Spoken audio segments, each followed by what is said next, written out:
Salam sejahtera, terima kasih karena bersama dengan saya di Nazilin Unity Channel. Padan muka Akmal Saleh, kata netizen, apabila mendengar dan melihat laporan di Malaysia kini ini. Nazri Aziz dan Akmal Saleh kini sedang, dalam tanda petik, bertumbuk. Ini apabila mereka berbalas-balas serangan demi serangan kenyataan. Kemarin Akmal Saleh menyatakan bahwa pemuda UMNO bukan penjilat. Merujuk kepada apa yang dinyatakan oleh Nazri Aziz sebelum ini. Nazri Aziz pula menyatakan sebelum ini bahwa adakah Akmal Saleh akan menjadi Perdana Menteri pula calonnya?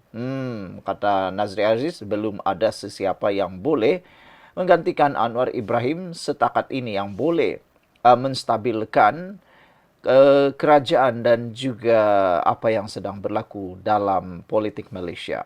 Dan terkini, yang paling best lah kan, Nazri Aziz satu-satunya yang saya rasa cukup berani. Kalau dilihat daripada hierarki, mereka ini sama-sama ada jawatan. Nazri Aziz ada jawatan di kalau saya tak silap beliau ialah ketua bahagian Padang Rengas, manakala Akmal Saleh ialah ketua pemuda UMNO. Dan yang menariknya, Nazri Aziz pernah menjadi pemangku ketua pemuda UMNO. Itu pun kalau saya tak silap lah. Dan beliau merupakan antara pemimpin paling berpengaruh dalam Barisan Nasional UMNO sebelum ini. Beliau pernah memegang beberapa jawatan menteri dan adalah pemimpin UMNO yang kekal bersama UMNO. Tapi ini, Akmal Saleh yang baru setahun jagung dalam dunia politik cukup berani bahkan bertindak seakan-akan hero lah pula. Kadang-kadang kelihatan Akmal Saleh ini macam Perikatan Nasional pula. Lebih banyak menentang kerajaan daripada menyokong kerajaan. Entahlah apa strategi politik yang coba diamalkan oleh Akmal Saleh. Mungkin beliau coba memancing undi daripada Perikatan Nasional. Tetapi nampaknya perkara itu tidaklah memenangkan beliau juga. Jangan silap, mungkin Akmal Saleh akan menerima pada seperti yang diterima oleh Wan Faisal. Dalam media sosial, dalam kenyataan-kenyataannya, seakan-akan Wan Faisal menjadi hero.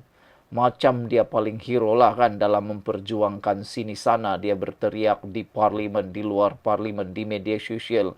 Macam dialah paling hero dan paling bersuara dalam bersatu. Tapi apabila diuji, tewaslah pula kan. Wan Faisal telah tewas dalam pemilihan ketua bahagian di Macang.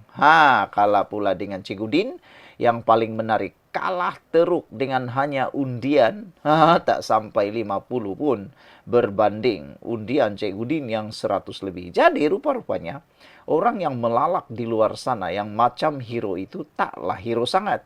Akhirnya dihukum oleh para penyokong sendiri. Bukan dihukum oleh orang lain, dihukum oleh diri sendiri. Penyokong-penyokong sendiri. Maknanya, penyokong beliau juga nampak Wan Faisal ini tidaklah berpengaruh sangat, tidaklah berguna sangat, dan apa yang lebih penting lagi, tidaklah diminati sangat oleh ahli-ahli di Parlimen Macang. Buktinya, apa yang sudah dikeluarkan undi. Beliau ditolak sehingga kalah teruk pula. Kalah teruk bosku. Kalaulah mereka bezanya mungkin 1-2 undi, bolehlah cakap ada saingan. Ini tak. Kalau tak silap saya 20 lebih undi saja Wan Faisal dapat. Jadi mungkin itu hanyalah undi sagwati padan muka dan kesian lah kan. Okey, baik. Menariknya hari ini, kata Nazri, Akmal Saleh kebudak-budakan, mentaliti rendah. Ini betul-betul disekolahkan seteruk-teruknya lah Akmal Saleh kali ini. Bukan daripada musuh, tetapi veteran. Lebih kata, ini abang. Lebih baik Akmal Saleh mendengar nasihat abang lah. Kadang-kadang tu buanglah ego tu. Kadang ego dan sombong itu boleh menjahanamkan diri. Bekas Duta Malaysia ke Amerika Syarikat Nazri Aziz membidas Ketua Pemuda UMNO Dr. Akmal Saleh sebagai kebudak-budakan dan mempunyai mentaliti rendah. Nazri berkata demikian bagi menjawab kritikan keras Akmal yang menyifatkannya sebagai penjilat selepas menyifatkan tiada siapa yang layak menjadi Perdana Menteri jika Anwar Ibrahim tiada. Respon Akmal ini terhadap kenyataan saya menunjukkan tahap kebudak-budakan dan mentaliti yang rendah, katanya. Respon tersebut tidak menjawab kenyataan saya dengan baik. Saya telah diberitahu bahwa dia tidak mewakili Saya telah diberitahu bahwa dia tidak mewakili orang Melayu atau UMNO sendiri, kata Nazri Aziz. Dia sepatutnya mempertikaikan apa yang saya katakan dengan fakta yang betul dan bukan dengan mengatakan saya penjilat atau menjilat. Adakah itu reaksi yang patut datang dari ketua pemuda, kata bekas menteri dan bekas pemimpin kanan UMNO itu. Terdahulu, Malaysia kini melaporkan Nazri berhasrat memberi tumpuan untuk menyokong Anwar selepas kembali dari Amerika Syarikat serta memastikan Presiden PKR itu kekal menerajui Putrajaya selepas PRU 16. Ketika ditanya jika kebimbangannya mengenai ketiadaan calon pengganti Anwar turut merangkumi UMNO, Nazri membalas dengan sinis, "Boleh. Kamu boleh beritahu saya siapa? Akmal Saleh. Kamu beritahu saya siapa," kata beliau. Nazri turut menyindir Akmal dengan menyatakan dia hanya mewakili 1/4 daripada 4 sayap UMNO. Justru pandangannya mengenai pelbagai isu tidak boleh diambil sebagai suara majoriti, kata Nazri Aziz lagi. Dalam kenyataan membalas, Akmal berkata, "Pemuda UMNO bukan penjilat mencari makan." Nazri bagaimanapun berkata, jika benar dia menjilat, UMNO yang akan mendapat faedah termasuk Akmal sendiri sebagai exco kerajaan Melaka. Kalau saya menjilat, yang untung adalah dia, UMNO dan pakatan mereka. Ini kerana saya sebagai penjilat akan memastikan peluang untuk dia menang di Melaka akan cerah dan dia mungkin boleh menjadi exco. Jika saya menjilat, untung untuk dia bukan untuk saya, kata Nazri lagi. Ditanya mengapa Nazri berpandangan Akmal tidak membawa suara majoriti Melayu, Nazri membalas, PAS telah menjadi parti dominan di kalangan golongan itu. Jika betul siapa yang mewakili suara Melayu Islam sekarang, ia adalah PAS. PAS memerintah 4 negeri, Kedah, Perlis, Kelantan dan Terengganu majoriti Islam. Di parlimen, kerusi Melayu yang dipegang PAS jauh lebih banyak berbanding UMNO. Itu yang saya katakan, Akmal bukan suara majoriti, katanya. Nazri juga membandingkan Akmal dengan PAS mengendalikan isu stalking kelima Allah.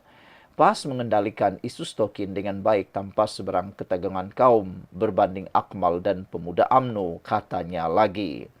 Beberapa komen netizen berkait isu ini, anak JB kata, satu kleptokrat dan satu perangai budak yang biadab.